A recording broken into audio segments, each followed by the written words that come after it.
Okay, I wanted to talk about this. I'm not going to have time to vlog tonight, but I could put out a little video to tell you.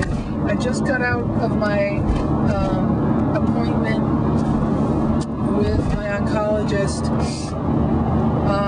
That I have an appointment every Thursday. I have not every Thursday, but every Thursday before chemo on Friday. So far I've been having chemo every other Friday. This will be my 4th time doing that. And so I come in on the previous Thursday, the day before, and they take blood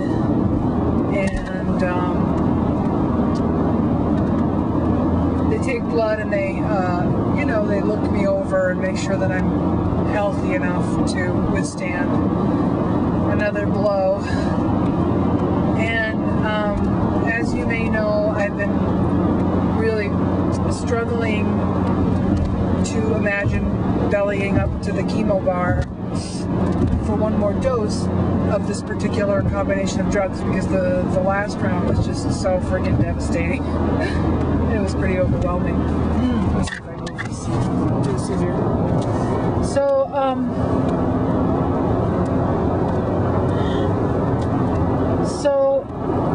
I was hoping she could give me some statistics that say that that actually people have been shown in general to live longer without recurrence, whatever, if they do the full course, the 4 rounds of chemo, rather than stopping at 3.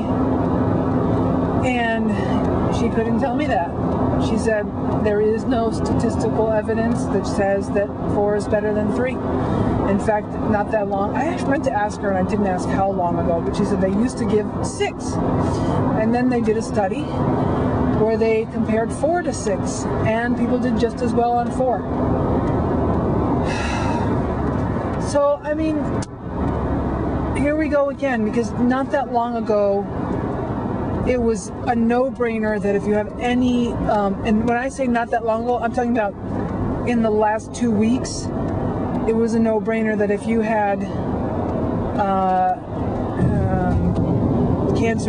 breast cancer that had spread to your lymph nodes, then all the lymph nodes in that armpit, assuming it's in your armpit, where it usually is, all those lymph nodes need to come out, which raises your chances of getting a condition called lymphedema, which is painful and very difficult to, once you get it, to make it ever go away.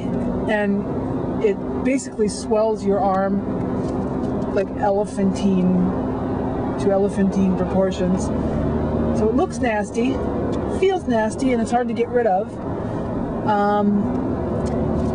And your chances of getting that, because your lymph system is what moves fluid, the fluid that's not the lymph fluid, which is that clear stuff that, if you have a blister, that the blister fills up with.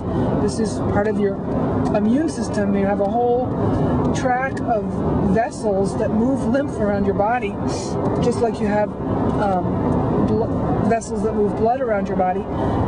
But with the blood system, you have your heart that pumps everything back and forth and all around.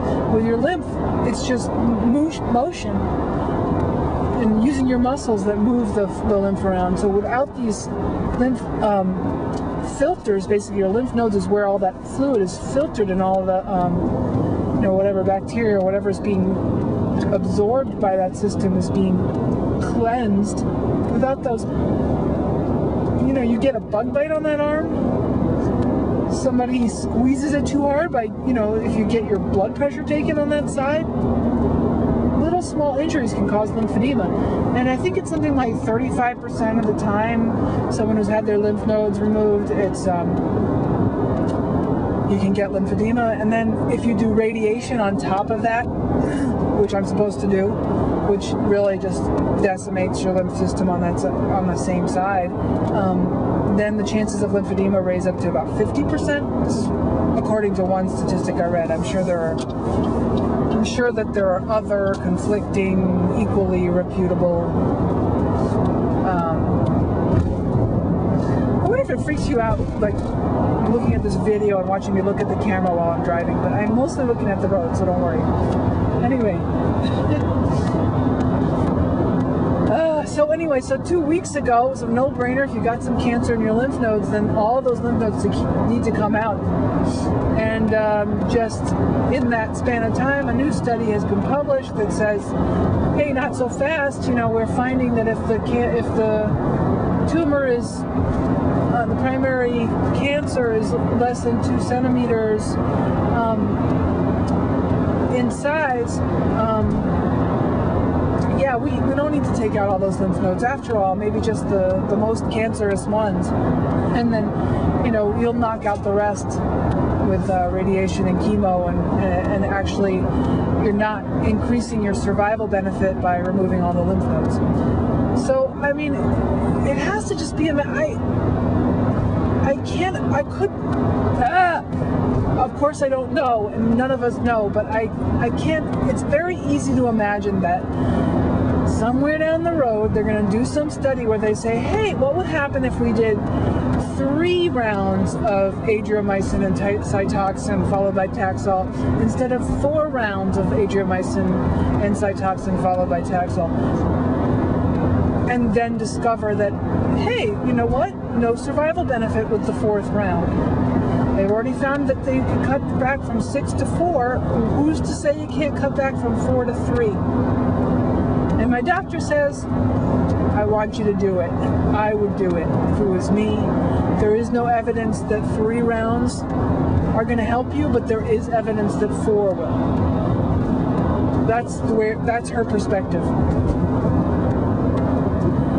And when I talk about my concerns about long-term side effects from these drugs, this is the part that's upsetting, because what she says to me is, I don't think you're going to have any long-term side effects. But she's telling me what she thinks. I want to know the numbers, and that's what I should have said. It's like, okay, you are optimistic for me, but I cannot take that at face value. I have to take this gamble. I have to make this decision. And it's not just about how crappy I'm going to feel next week, because I will feel crappy if I do this. And believe me, I would rather not feel crappy for a short term, but that's not what it's about.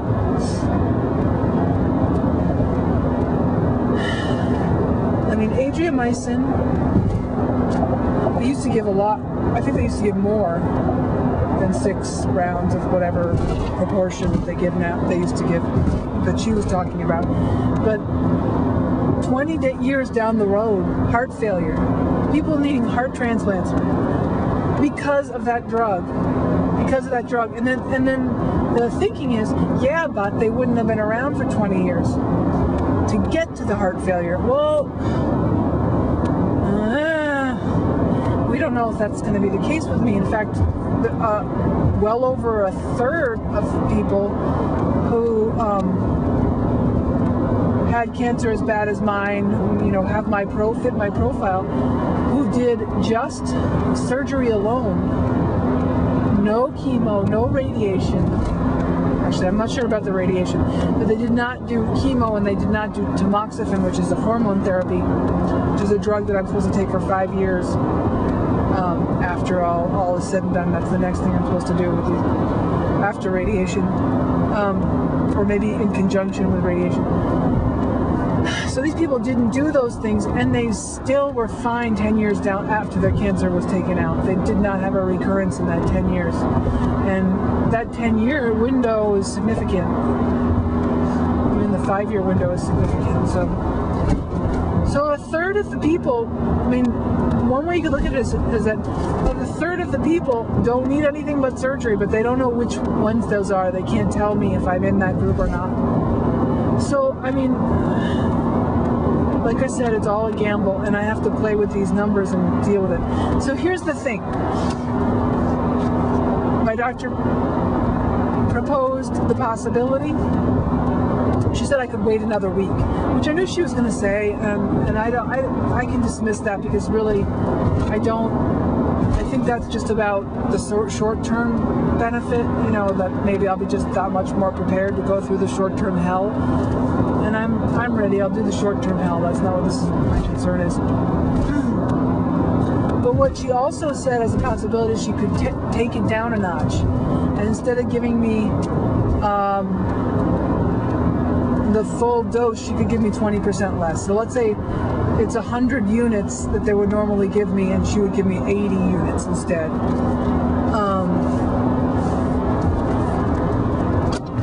So I have that option. And at the end of the appointment, I told her I was not prepared to give her an answer, that I'm proceeding as if we're right on course for what was planned in the beginning, but I need to sleep on it, so I'm sleeping on it. And I gotta tell you that the pressure to take more drug and do everything to get out of the woods short term here is tremendous. Because it hurts. I don't know if hurts is the right word, but it affects other people's fear for me, affects me, and I'm scared. Of course I'm scared. But fear cannot drive this decision. Information has to drive it, and there's no information. So I have to sit with it. And so I will. Okay. Signing off for now. Bye.